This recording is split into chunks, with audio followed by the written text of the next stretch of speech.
नीतीश सरकार का बिजली वाला तोहफा, भागलपुर में जेडीयू ने की तारीफों की बौछार।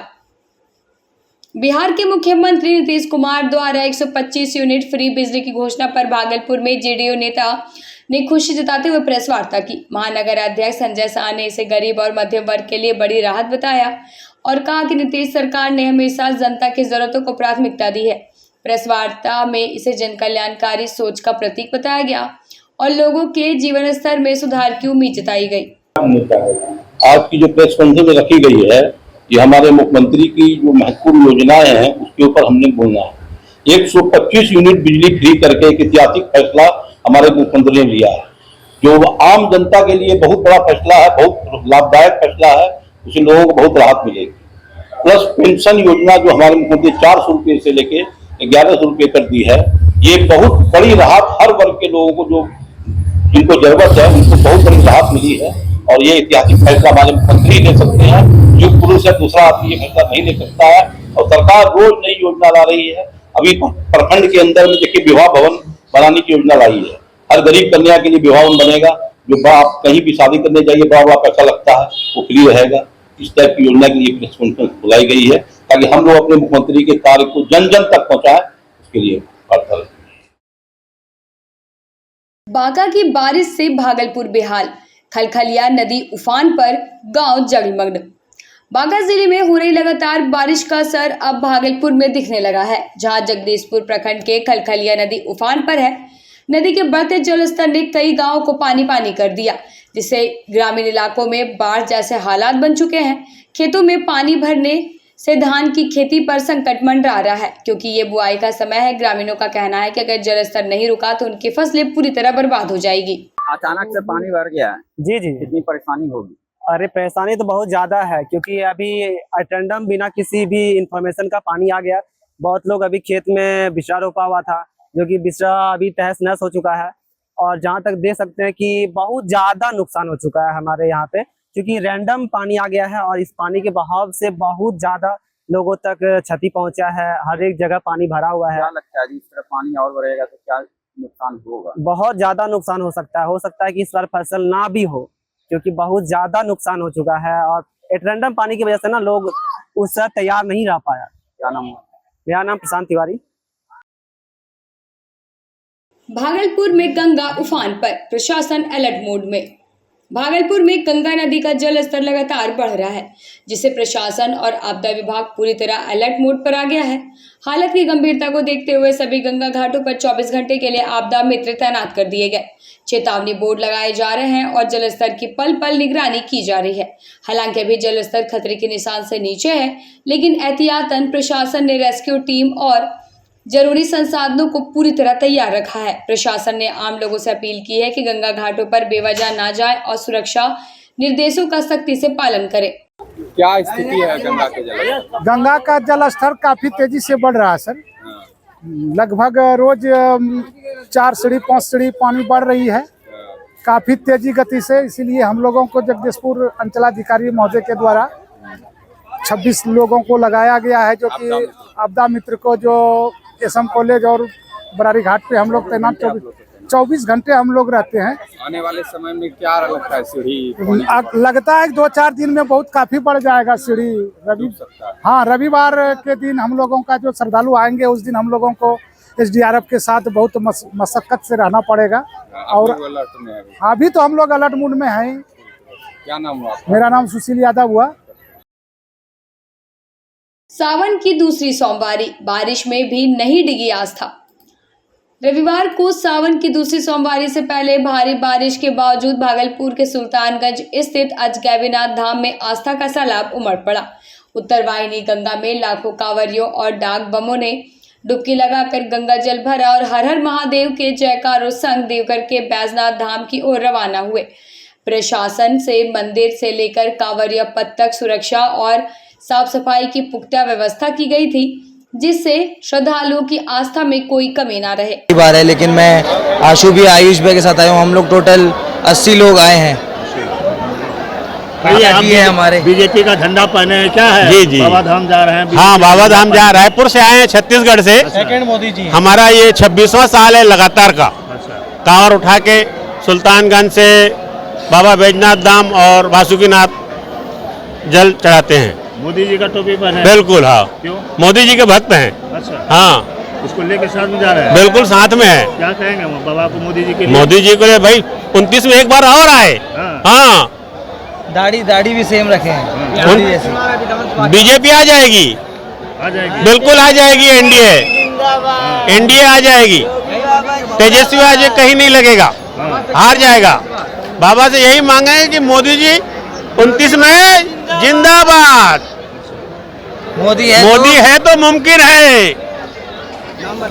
महेश कुमार मोटवानी, रायपुर से। जमुई में रिश्वतखोरी का जाल हुआ बेनकाब, 2 अपराधी रंगे हाथ गिरफ्तार। बिहार के जमुई जिले में भ्रष्टाचार के खिलाफ बड़ी कार्रवाई करते हुए निगरानी विभाग ने मत्स्य विभाग के 2 अधिकारियों को रिश्वत लेते हुए रंगे हाथ गिरफ्तार किया है। लक्ष्मीपुर के भेलवा मोहनपुर गांव के मछुआरे तुलसी यादव की शिकायत पर यह जाल बिछाया गया था। अधिकारियों ने सरकारी योजना के तहत अनुदान देने के बदले 1.5 लाख की मांग की थी। निगरानी टीम ने 50,000 की पहली किस्त लेने वक्त विकास पदाधिकारी राजीव कुमार और जिला मत्स्य प्रसार पदाधिकारी अभय कुमार को दबोच लिया। इस ईमानदारी भरी कार्रवाई की पुष्टि डीएसपी सत्येंद्र कुमार राम ने की। दोनों की निगरानी कोर्ट भागलपुर में पेश किया गया। निगरानी थाना काम संख्या 5325 दर्ज हुआ था। तुलसी यादव एक है जमुई के, उनके द्वारा आवेदन दिया गया था और उसी में इन लोगों की गिरफ्तारी की गई है। 50,000 रुपया रिश्वत लेते हैं। एक अभय कुमार है मत्स्य प्रसार पदाधिकारी और दूसरा है राजीव कुमार मत्स्य विकास पदाधिकारी जमुई। डीएसपी सत्येंद्र राम, निगरानी अनुसंधान पटना। मध्य प्रदेश के खरगोन के 24 वर्षीय सुधांशु कुशवाहा ने शिव भक्ति की मिसाल कायम कर दी।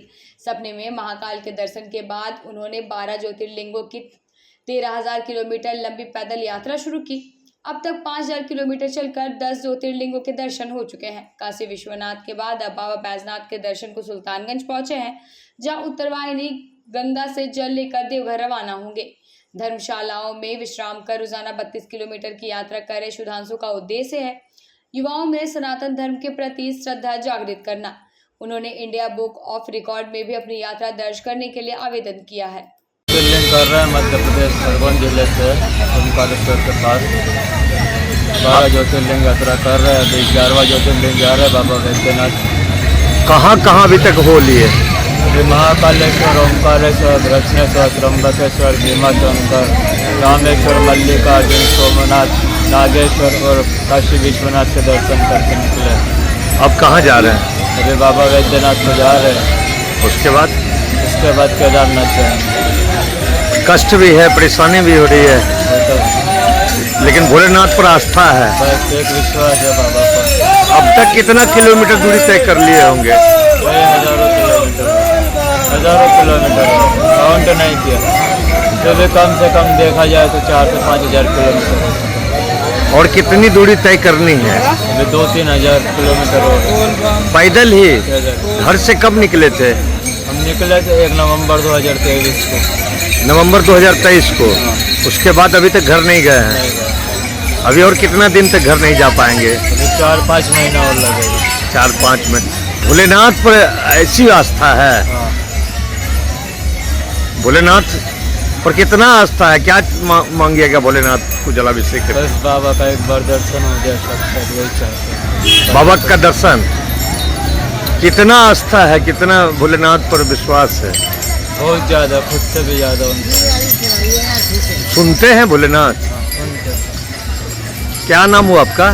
सुधांशु कुशवाहा। कहाँ से आए हैं? मध्य प्रदेश, जिला खरगोन।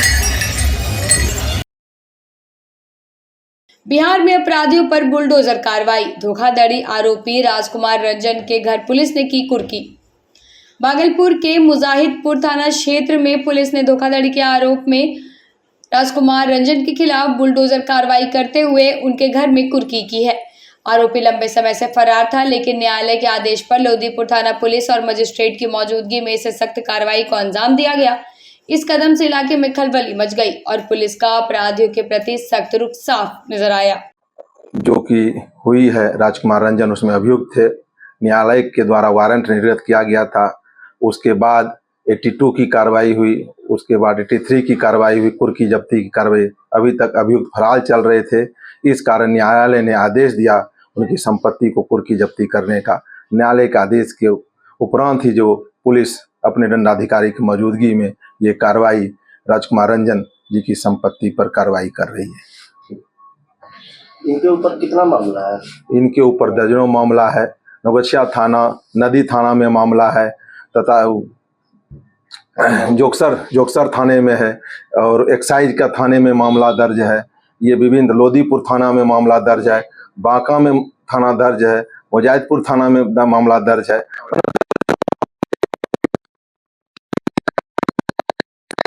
इन्होंने सहारा की भूमि को अपना भूमि बताकर भागलपुर सहित आसपास के पूर्वांचल और सीमांचल क्षेत्र में बहुत सारे एजेंट रखकर, दलाल रखकर बेचने का काम किया है और बहुत सारे गरीब गोरुओं का अर्जित संपत्ति को इन्होंने लेकर ठगने का काम किया है। सहारा की संपत्ति को ये अपना संपत्ति बनाकर बहुत लोगों को बेचने का काम किया, ठगने का काम किया, जालसाजी करने का काम किया है। जबकि सहारा कंपनी की जमीन अलग अलग कंपनियों के नाम से है, वो न तो बेची है न या कहीं कुछ की है। ये सेबी के अंतर्गत है, सुप्रीम कोर्ट के द्वारा भी रोक लगाया गया है और उसके बावजूद इन्होंने फर्जी डॉक्यूमेंट तैयार कर लोगों को ठगने का काम किया है। भागलपुर से अन्य आसपास के जिलों में कितने करोड़ों की ठगी की गई है? लगभग हजारों करोड़ की संपत्ति होगी जो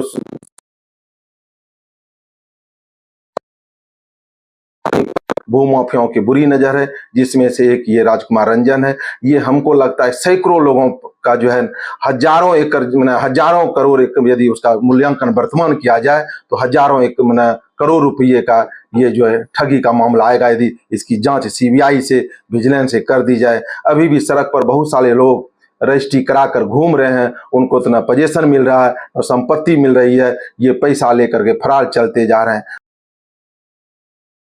राजद के विवादित पोस्ट पर सियासी गर्माहट, प्रेम कुमार ने नीतीश कुमार को बताया एनडीए का चेहरा। बिहार की राजनीति में राजद के सोशल मीडिया पोस्ट ने तहलका मचा दिया। जेडीयू और बीजेपी को लेकर शेयर किया गया विवादित पोस्ट कुछ ही देर में डिलीट कर दिया गया, लेकिन उसके असर तेजी से फैल गए। इस मामले में बिहार सरकार के सहकारिता मंत्री और भाजपा के वरिष्ठ नेता प्रेम कुमार ने कहा कि राजद बौखलाहट में सस्ती राजनीति कर रहा है और जनता को भ्रमित करने की कोशिश कर रहा है। प्रेम कुमार ने भरोसा जताया कि 2025 के विधानसभा चुनाव में एनडीए की सरकार बनेगी और मुख्यमंत्री नीतीश कुमार ही होंगे। उन्होंने कहा कि एनडीए पूरी तरह एकजुट है और बिहार की जनता के समर्थन से चुनाव जीत कर दिखाएगा। वो पोस्ट डिलीट कर लिया गया। सत्य सत्य होता है और सच्चाई सामने आ गई, और सच्चाई जब सामने आ गई है तो पर्दा डालने का प्रयास किया जा रहा है। कल तो वही तेजस्वी यादव जब सरकार में थे तो नीतीश कुमार की तारीफ करते थे, सत्ता से बाहर गए तो खिलाफ में बोलने लगते जाकर। ये बातें आज दिशा की जानकारी मिली है, एक्सपोस्ट पर जो आया जा करके है और सच्चाई सामने आ गई। सत्य को कुछ समय छिपा सकते हैं, हमें दबा सकते हैं, लेकिन अंतों का तो सामने आता है तो दिख गया है। और आरजेडी के लोगों को धन्यवाद देंगे कि पोस्ट में उन्होंने नीतीश कुमार और भाजपा की प्रशंसा की है, धन्यवाद देते हैं। सद्बुद्धि आई, देर से आई, लेकिन उस पर पर्दा जो डालने का काम कर रहे हैं, जनता ने देख लिया है। अब पर्दा डालने से काम नहीं चलेगा।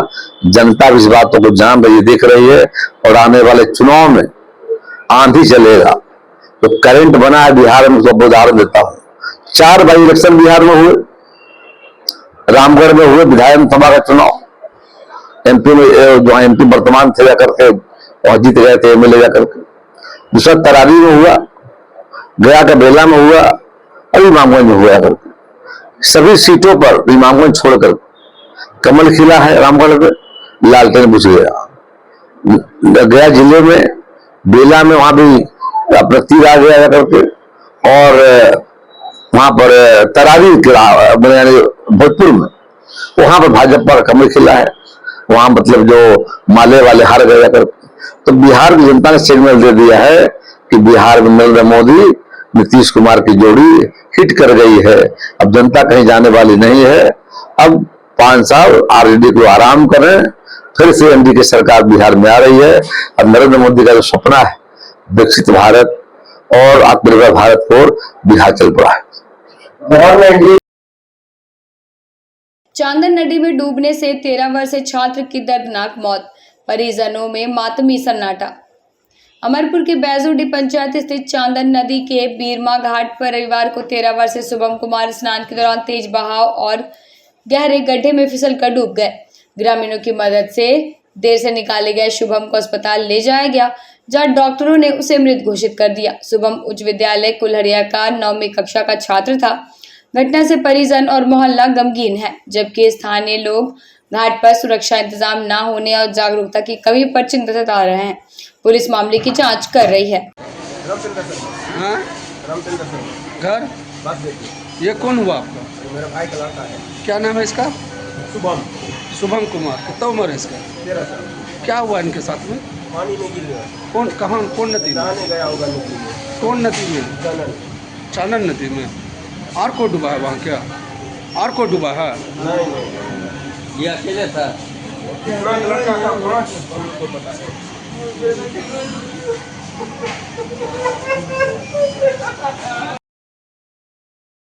जनार्दन मांझी की चौथी पुण्यतिथि पर अशोक सम्राट भवन गूंजा श्रद्धा सुमन से।